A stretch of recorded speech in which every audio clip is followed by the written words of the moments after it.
Առաջիկայում Ախալքալաքում կկայանա քիքբոքսինգի բացառաշնություն։ Այն արդեն դարձել է ավանդական եւ կարող են մասնակցել բոլոր ցանկացողները այս մարզաձևից։ Մանրամասների համար հարցազրույց ունեցանք քիքբոքսինգի մարզիչ Սերգեյ Տոնականյանի հետ։ Վրաստանի բացառաշնություն ունենք, Ախալքալակ ունենք, մերձում է դիգա կուզեմ շեշտել 28-ին կալի կաշերքը, 29-ին մեմա 30-ին կալի մերձումները։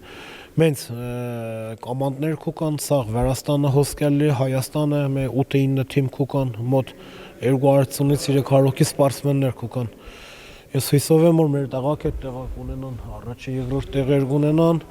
ամսու 28-ին կաշերքն է, ձեմբրիեզդան է, 29-ին կալի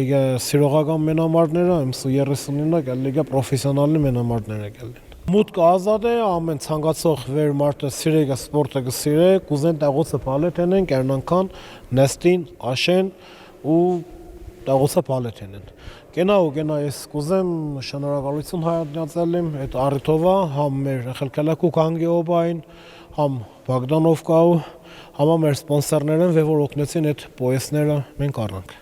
Նշենք, որ մարզիչ Սերգեյ Տոնականյանի սաները վերջերս վերադարձան Հայաստանի Հանրապետությունում իրականացող մրցաշարերից փայլուն արդյունքներով։ Թեման մանրամասն կներկայացնենք երկուշաբթի Փարվանայի եթերում։